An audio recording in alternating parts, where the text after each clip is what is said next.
Hello, everybody. Dr. Rick Wallace here, dropping in on you. Hope everybody is prepared to have an unbelievable weekend. Hopefully, had an unbelievably awesome week. No matter what happened, no matter what you went through, no matter where you're at, trust me, if you're still breathing, you're still in the fight. Look, everybody, press the like button, press the subscribe button, press the share button. Let's let as many people as possible be blessed by what I'm about to share with you. Okay, before I get started, I want to let you know that we have moved the Healing the Wounds of Emotional and Psychological Trauma Masterclass to next Saturday at noon. There were some things that came up that absolutely had to be dealt with on tomorrow, which is going to be another big day. But I wanted to make sure I can give my complete, undivided attention to it because this is something serious, and I'm going to share that with you. So, for the people who have already signed up, I've already notified you. Everybody's good. But I just want to let everybody know that it won't be tomorrow. It's going to be on next Saturday, the 11th. Look, I'm about to talk to you about why this is such an important course. But before I do, I want to let you know when we had the Crushing Limiting Beliefs Masterclass, it went unbelievably well. It was great. People shared, people asked questions, people gave their real life stories, and and we tackled those beliefs that were holding them back. What we're going to be doing here is dealing with trauma and how it impacts our lives.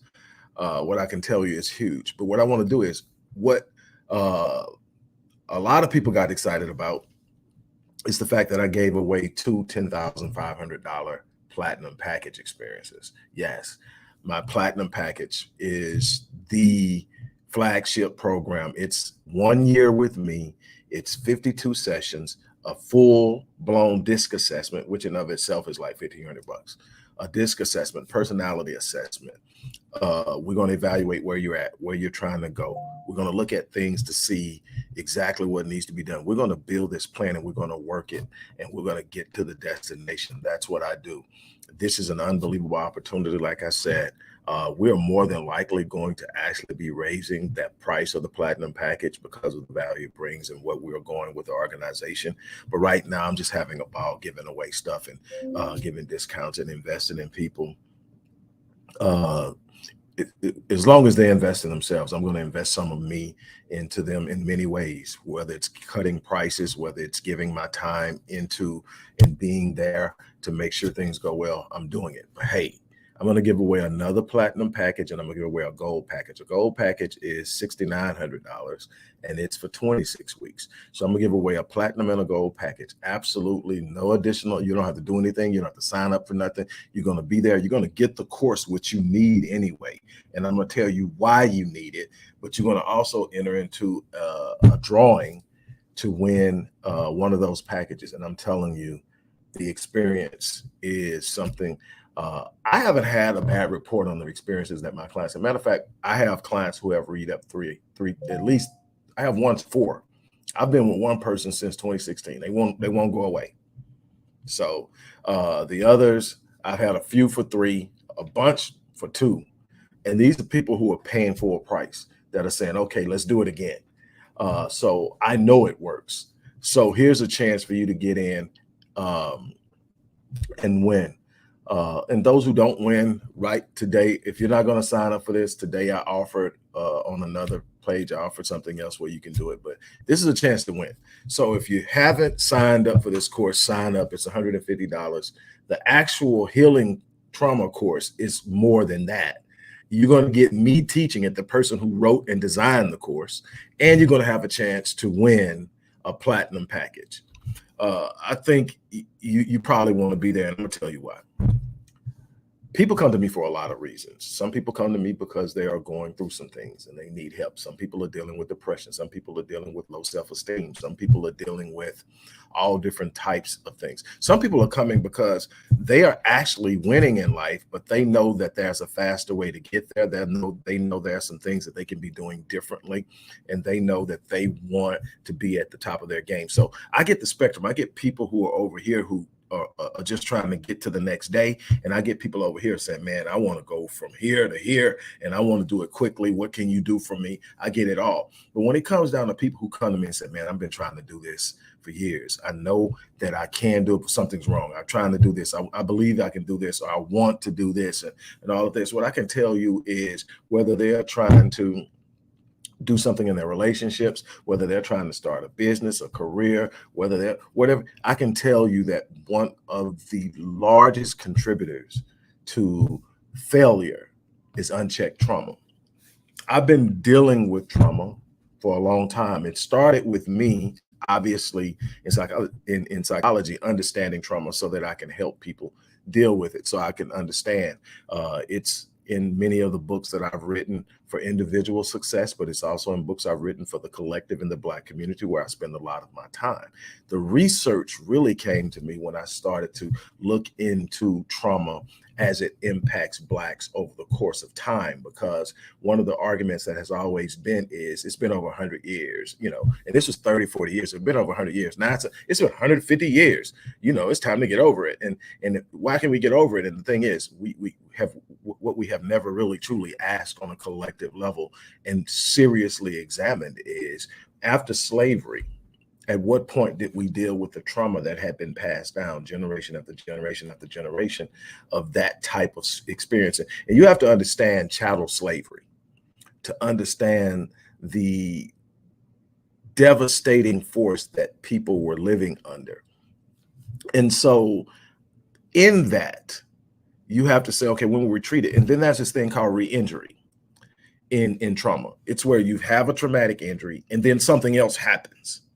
And so after slavery, it wasn't like Blacks got released and said, oh man, this is great, and everything has been unbelievable since. And people are looking like, man, well, God, you got the best life you can have. What are you tripping about? You should be better by now. It's not like that. Even then, you still have to deal with the trauma. But what happens is this. You come out of slavery, you go into 12 years of Reconstruction, which is one of the most dangerous times for Blacks in the South. Why? Because the South had waged war against military installations. Even though the war was considered over and the North had won, the South went into a clandestine guerrilla warfare with the Union Army. They were no longer wearing Confederate uniforms. They were wearing white sheets and white hats, and they were burning down and shooting up stuff and riding off into the sunset before anybody could catch them. And it became costly for the Union Army. So the Union Army packed up and left the South, and they left all the Blacks in the South that had been freed in the South to deal with it. And this is called Reconstruction. It's when they started to reconstruct the antebellum South to as close of a resemblance of what it was before the war as possible. Everything is the same, except we don't call it slavery. We had convict leasing, where we were arresting Black people for being vagrants. Well, it's kind of hard not to be a vagrant when you have been freed and you no longer have a job, because there are Black codes that say you can't take certain jobs. Those jobs are reserved for whites. Now that everybody's got to get out and make a living and can't make a living off your back, you're not allowed to be the first in line to get the job. So now you're homeless and you're looking for a job, so you're a vagrant, and that's literally a felony. So you can do 12 years for just being a vagrant. And guess what they do when they do that? They lease you back to the very plantations you were set free from. And then after that, we had Black codes, we had Jim Crow segregation, we had redlining. There's never been a point where there's just been this real nice, sweet, smooth spot everybody likes to act like we had. So then there's re-injury. So in studying all this, I had to come to a conclusion of what I found is that the body keeps the score, first of all. There's a guy by the name of Basil Bandicoke, who is, to me, by far the furthest most expert in trauma. Someone I have studied immensely, someone I became aware of when I was studying generational trauma by way of epigenetics. And epigenetics has become an area in which I have actually developed an intense level of expertise, until the point that I've actually been invited to speak at the International Conference on Epigenetics and Cancer. Yes, trauma and poor environmental experiences can literally upregulate cancer genes and many other disease genes. And it leads to early death and so many other things. And we're talking about just simply experiencing trauma. There's this thing with children called adverse childhood experiences. It is experiences that children go through early in life that have a negative impact on them emotionally, psychologically, physiologically, even on a cellular level. So we're talking now, again, epigenetics over the gene, but influencing the gene. So a child, some of the most common adverse childhood experiences are divorce, a violent parent, so abuse, uh, whether it's the children or the parent, the other parent being abused, substance addiction by a parent, incarceration by a parent, neglect by a parent, sexual abuse, a bunch of other things along that line, um, and so forth. Each one of those experiences is considered one ACE or 1 point. So you have an ACE for being neglected, an ACE for being physically abused or emotionally abused, and you have an ACE for parents not getting along, an ACE for divorce. And what we know now is that this has a extended and projected impact into the child's adult life, all the way through life. So in essence, this is what we know. A child with 4 ACEs, and tell me a black kid that ain't close to having 4 ACEs, a black kid growing up in the inner city who isn't close to a child that has 4 ACEs is 12 times more likely to attempt suicide as an adult. 4 to 6 times more likely to develop ischemic heart disease, the #1 killer in the world, natural killer in the world. Uh, develop type 2 diabetes. And I can go down the line. And there's an epigenetic influence. It also shows that environment, if you're in a poor environment, a stressful environment, an environment that generates anxiety, the chance of upregulating cancer genes increases. Everybody has cancer genes. And while most people have believed it's diet and it's just plain genetics, there's also an environmental influence that's probably the most potent influence there is in this. And that when you're in this environment where you're stressed out all the time, it upregulates certain genes. That's all epigenetics is. You have genes that are active and genes that are dormant. And you can turn them off, you can turn them on. They call upregulating and downregulating. When you upregulate cancer genes, there are a certain number of cancer genes for each type of cancer that have to be actually active at the same time to develop cancer. But the thing is, the more stressful the environment, the more chances you get sick. Same thing on the healing side. When you talk about healing cancer, the biggest part of the healing is your mindset. Are you stressed out? Are you worried? There is literally a true scientifically proven assignment to the idea you're worried sick or worried to death. Stressed, you can be stressed out to the point that you kill yourself. You can have a heart attack. You can have a stroke. You can literally cause yourself to develop some type of physiological illness that will literally take you out, or at the very minimum, reduce your quality of life.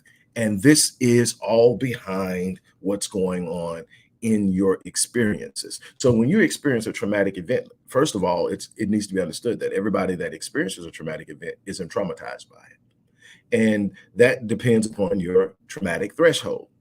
How much have you gone through before you get to that point?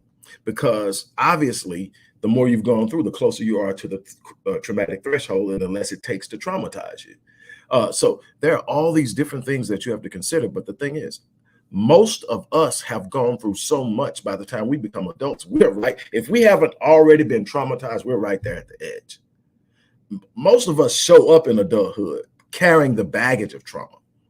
And then we're expected to respond to the challenges of life and be prepared to deal with the opportunities in life from this traumatic disposition of being traumatized. The problem is that when you are traumatized, what has happened is a life-threatening event, as you perceive it in your mind. And again, perception plays a major role because everybody doesn't perceive things the same. But if you perceive it as a life-threatening event, you're traumatized by it.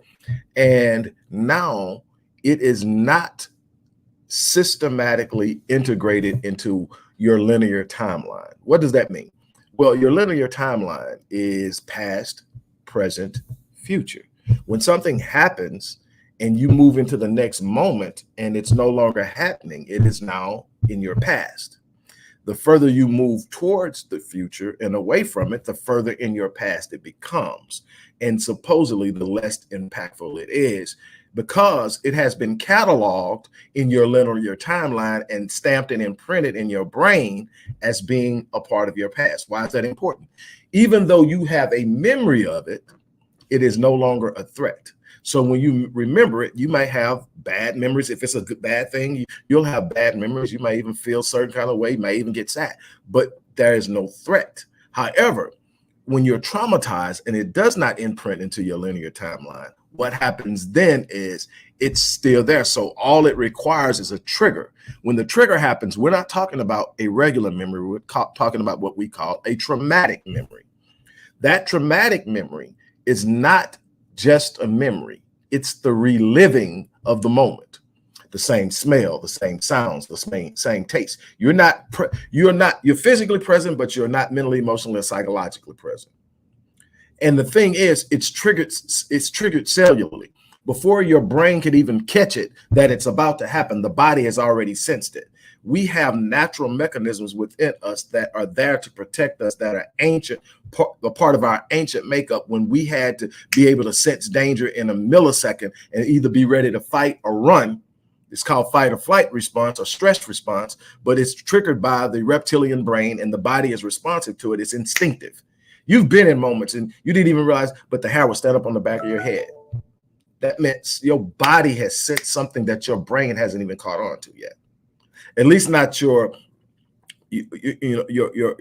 advanced function brain, with your prefrontal cortex with all of its impulse control, its reason, its rationale, its analytics. It hasn't caught on yet. But the reptilian brain, instinctive part of you, has already realized something's about to pop off. You need to get down, get out, make a move, whatever. And that happens. Well, what happens with a person who's been traumatized is that becomes hypervigilant.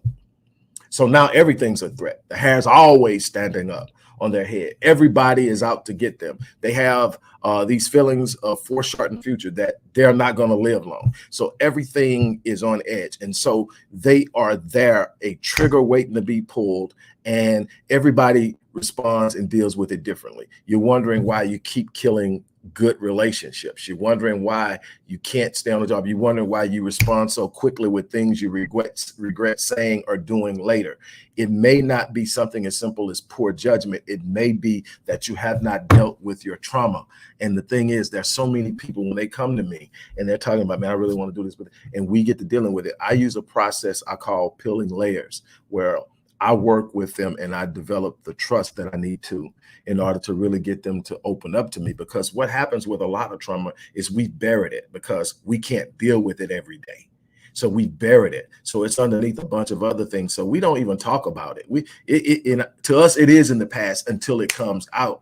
And then we don't even realize why it's coming out. But what happens is I peel back these layers, and in peeling back these layers, eventually we get to why you're behaving the way you're behaving, why you can't be successful in this, why you keep shooting yourself in the foot, why there's this constant need to start over and you never finish anything, why there's always something. So in essence, what you're looking at is the need to heal. So before we could talk about starting this business, we can start it and we can get the plan out here, but we're going to have to deal with the trauma. We're going to have to work the processes. And there are a number of different techniques, a number of different practices. But what we're ultimately shooting for is the reintegration or the integration into your linear timeline. We need this to become the past. The moment it becomes the past, it stops being a threat. You stop responding to it as a threat. And let me just ask you a question. If you take military soldiers who are literally trained weeks on end, anywhere from, I think, 13 weeks in the Marines to 8 to 10 weeks in the Air Force and everything in between, they're trained to be in combat. Yet, when you send them into combat and they're over there for a 6 to a 9 month tour and they come back, almost to a man, they have to go through counseling and dealing, because what? PTSD, post-traumatic stress disorder, fear, foreshortened future, hypervigilance. They're always on edge. They're always looking around. They're waiting for something to pop off, because that's where that, and that's a 6 to 9 month tour. You're descending, and not only genetically, but epigenetically, from a line of people who have 246 years of chattel slavery, never treated for it, just passed down generation after generation, not only epigenetically, but also in behavior. So we're talking about social learning theory. I'm literally watching you behave a certain way, and I'm picking up your traumatic I show you a prime example. Work with a young lady and ultimately her children, because before she got married and had kids, she had a bad car accident. She was sitting at a light. Somebody lost control of a truck while she's sitting at the light and came across and hit her and hurt her badly. She survived. She came out of it, but she panics every time she sits at a light. She hadn't even gotten married and had kids yet. She has kids, 3 of them. Those kids ought to be pretty much grown right now, but close to it. But they were young kids. So, and this is what made her actually come, is because she saw her behavior starting to develop in them. They weren't even born when she experienced the traumatic incident. But every time she pulls up to a light, she goes into panic mode. Well, guess what happens now with the kids? Every time she pulls up to a light, they're nervous. Why? Because mom's nervous. They're panicking. Why? Because mom's panicking. Now they're anxious. Now they're terrified of sitting at the light, and they weren't even there. That's how this works. And so what we have to understand is we brought bad habits, we brought a bunch of things, and we passed them down. We've been through some bad breakups. We've been through some very difficult times. And all of this stuff has a way of inhibiting our movement and stopping us from being everything that we need to be. So in essence, everyone has to deal with the emotional trauma. If you want to live life at the level of your design, if you really want to truly get everything out of life that you should have. And see, the problem is so many of us have succumbed to the notion of average. We have literally said, hey, this is just who I am. And being average has become okay. Why? Because most people are there and everybody's cool with it. But that's not what you were designed to be. You weren't designed to be average. You were designed, the designer is exceptional.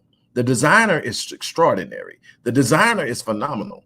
And there's no way someone or some entity or some force or some source that is phenomenal, extraordinary, exemplary will sit up and create something average and mediocre.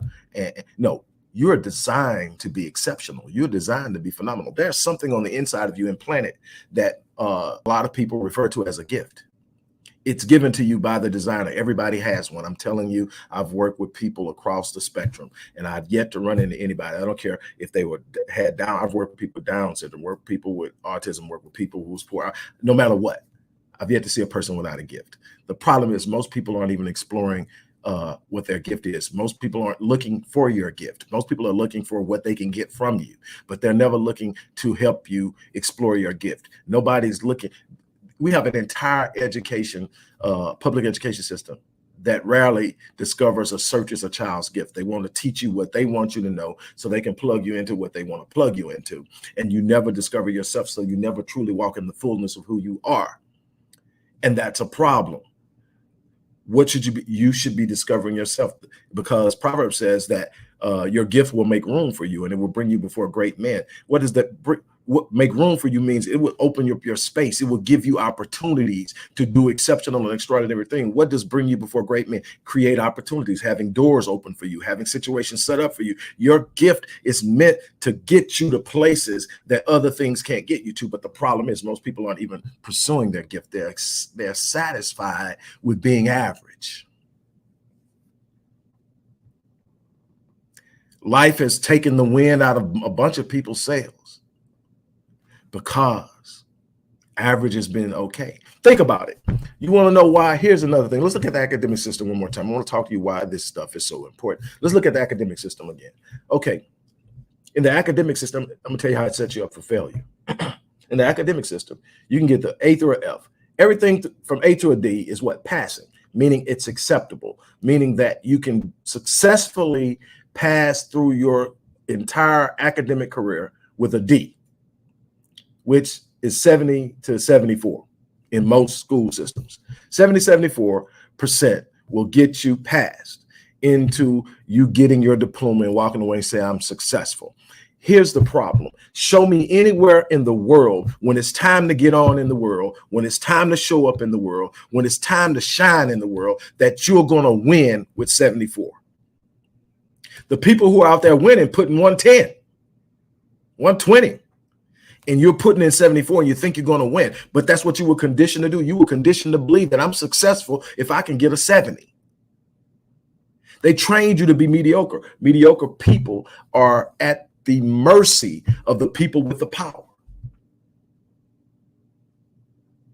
But in order to have that, you got to be able to walk out from under the things that are crushing you. One of the most crushing and most devastating forces is unchecked trauma. That's why I created this course. Is it going to heal you from your trauma? Absolutely not. But what it's going to do is help you identify what may be stopping you and give you an idea of what you need to do, give you some tools you can walk away with and start working on, give you a course that you can systematically go through over and over again until you develop habits that will help you heal. Yes, you're going to have to put in the work. There's no magic potion to healing trauma, but you got to start somewhere. And I tell you what, I know that most people aren't going to want to pay me to work with me. So I created a situation where if you're just willing to invest $100 in yourself, $150 in yourself, then you can come in and you can get this program that's actually priced at $400 and have it taught to you in a way that you understand it. And then you be able to take what you've learned and apply it from that point on. I then say, well, hey, you know what? I want to take at least one of these people and put a year into their lives. So I'm going to give away a $10,500 platinum package experience so that somebody in this course is going to have a chance to really tackle life and go after something. And I'm going to give away a gold package, a $6,900 course for 26 weeks so they can do the same thing. But you have to show up. That's the thing about life. You have to show up. I know a bunch of people come to me, well, I want this, I want this, I want this. Well, what are you doing about it? What do you mean? Are you showing up?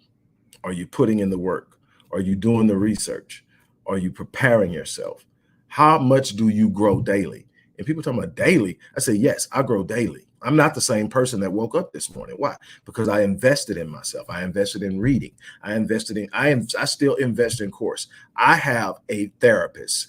I have a coach. Why? Because it's not that I can't know what they know. I probably know more than my coach and my therapist. I've been doing this for 30 years, and I've literally done so much research and written so much on it that there's a couple of times that I'm talking to my therapist, and they are literally quoting me my work.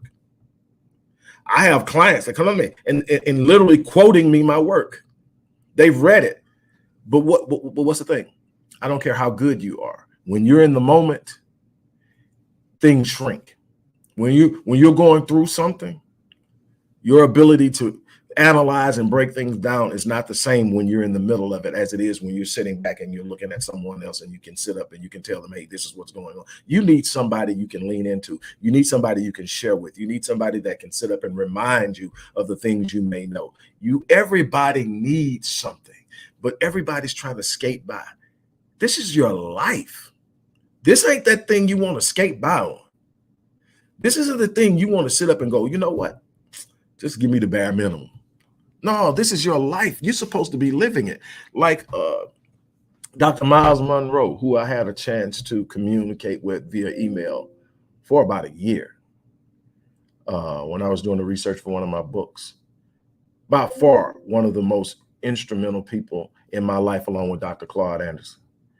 Just in the willingness to sit up and go back and forth with you on something that matters to you that they are literally passionate about. You know they are very busy. You know that they got all these things going. But one of the things that he said long before I ever got a chance to meet him, I heard him say this at a conference I attended. And then I've heard Les Brown say it a lot since. But he said that the cemetery or the graveyard is the wealthiest place on the planet. And he went on to say, you're going to find in this cemetery books unwritten, businesses not started, inventions not created, speeches not carried out, relationships not cultivated. And you can go on and down. People simply not living to the fullness of their potential, the fullness of their design. They are not elevating themselves to be what God designed them to be. You know, that's why when you hear me almost in every video in which I'm talking about personal growth and personal development and motivation and inspiration, you hear me in my videos with, I live my life on full so that when I leave this place, I die on E. It's simple. It's not anything new. It's not something I created, but it's an embodiment. It's something that I embody. What does it mean? I'm not taking my potential to the grave. Every day I'm going to wake up and I'm going to give life everything I have. Some days I wake up and I've gotten my butt kicked. These last few months have been very difficult for me. But when I wake up, I show up. I had a client ask me, do you even really want to work with me? Because I have so much going on. Absolutely. Right now is when I need to work with you, because in pouring into you in everything you're going through right now, my healing is taking place. My building up and broadening my shoulders for the next phase of life is in the developmental stages, because I'm going to pour into you. You're going to get through it. I don't turn anybody away who really wants to put in the work. You can't be bad enough off for me to sit up and think that. No, we're going to show up. We're going to put in the work. You're worth it. And I'm willing to sit up and take this side of the table. You take that side of the table. We walk this thing out. No, we are not going to sit up and say, well, no. But I show up every day. I live my life on full. Why? Because I'm not taking it to the grave. I want to have some kind of legacy that I leave behind that says I was here. I want to have something in that my great grandchildren can look at and say, that's why I can. I tell people all the time, the first half of my life was about me, but the second half of my life is about my legacy. It's bigger than me. It's bigger than what I want. It's bigger than my comfort. It's bigger than me easing through life. I could sit up and make a very good living doing a bunch of different things that I have an expertise in, and I could do it in a way that I didn't care and make a whole lot of more money, because I could use the instruments of capitalism to exploit. But how I deal with people, how I handle people is important to me. Am I perfect? Absolutely not. I'm far from perfect. But I wake up every day and my goal is to be a better man when I go to sleep than the man that woke up. So I read, I study, I talk to my therapist, I talk to coaches, I talk to my spiritual advisor, and I try to be better. I try not to be bitter. I try not to blame anybody. I try not to sit up. I wake up with a mindset that I'm going to be better and that I'm going to heal and grow in anything that may be harming me by helping someone else. Sitting up, blaming somebody, pointing the finger, trying to tear somebody down, trying to expose, all that stuff is negative energy. Do you know how far you drop on the hurt scale in the energy and vibrations you're emitting when you're trying to get back at somebody or trying to be negative because they was negative to you? I can't live my life like that. People need me. I have a wife who needs me. I have children who need me. I have an entire community who needs me. I have clients who need me. So I show up. That's all I'm trying to get across to you is you gotta show up. You got to show up. How many people come to me talking about they want what they want and they haven't shown up? No, this isn't going to fall in your lap. You're going to have to go out and get it. But the beautiful thing is you can get it. There's absolutely nothing out there you can have. Tell people all the time, life will pay you whatever price you demand of it. Jerome used to say that. Tony Robbins says that. But life will pay whatever price you have. But here's what a lot of people miss it. Life always makes counter demands. God will give you whatever you want, but there's a counter demand. Life is going to give you whatever you want. There's a counter demand. What do you mean? If you want to be a millionaire, there's going to have to be a counter demand that says you're going to change the way you think. You're going to change your relationship with money. You're going to change the way you move. You're going to have to change the way you see things. You're going to have to be willing to look beyond the current way you think and see money in order to have something different. I don't care what you think, what you've heard. That's why so many people who win the lottery end up broke within a few years. That's why 72% of professional athletes are broke within 3 years of retirement. Why? Because if you don't develop the right relationship with money, it's not how much money you get, it's what you do with it and how well you're able to keep it and expand it and grow it that will determine whether or not you're able to build wealth. Same thing with any other thing in life. You have to change your thinking in order to expand and grow in it. You are never going to become something great in something that you are carrying the same thinking. It was Albert Einstein say that you cannot resolve a problem using the same thinking that created it. That's something that all of us are going to have to learn. And it is important. And that's why I work with my clients to understand. Yes, I see where you want to get, but it may not be all flashy and exciting in the beginning, because that's where the work is done in the beginning.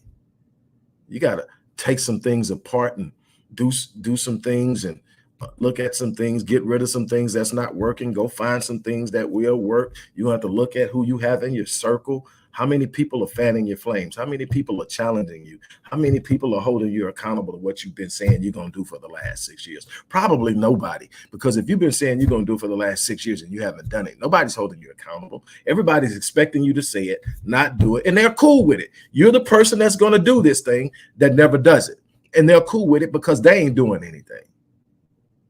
You're going to have to find somebody in your circle that's sitting up and saying, hey, look, you said you're going to do it. Let's go. You said you're going to lose weight. Let's go to the gym. I'm going with you. You say you're going to change your habits. We're getting all this stuff out of your cabinet. You ain't keeping none of this crap. You say you're going to start a business. Let's go down and get the DBA today. You say you're going to start a business. How much research you've done? Where are you at in your business plan? Where are you at in your marketing analysis, which is a major part of your business plan? Where's your funding coming from? Have you started working on that? All of these things matter. But I'm telling you now, if you don't deal with the trauma, none of this is going to matter, because you're going to shut down every time you're triggered. You're going to destroy relationships. You're going to destroy opportunities. You're going to miss opportunities. And you're going to be miserable. You're going to struggle a lot with depression and a bunch of more, because you haven't put in the work. So if you haven't, if you think this is a chance, you need to be there. Number one is you're going to find out how to confront your trauma. You're going to find out how to put the work in. You're going to find out how to identify the things that are holding you back, that are attached to your emotions, your psychology, your physiology, all these things. You're going to find a way to identify that. I'm going to teach you that. I'm going to show you what you can do, what you can take home and start doing daily. That's going to start to push you towards healing in your life. You're going to also have a chance to win a platinum and gold package. Somebody's going to win a platinum. That means they're going to get to work with me for a year. That's $10,500 that I'm giving away. Somebody's going to win a gold package. That's 26 weeks. That's 6 months. That's $6,900 I'm giving away that day. Sign up. You can't beat that. For $150, you're going to find out how to confront your trauma, and you're going to have a chance of winning 6 months to a year of working with me. And you'll find out just how powerful that is. I'm going to tell you something. Life coaching, life expanding, life strategy, this part of the industry is growing so rapidly that we can't keep up with it. Why? Because it works. Yeah, it's a bunch of people out there that don't have a clue what they're doing. But there are a bunch of people who are literally legit. I'm a person that has literally invested countless hours in being the best I can be for my clients, because I want my clients to win, and my clients do.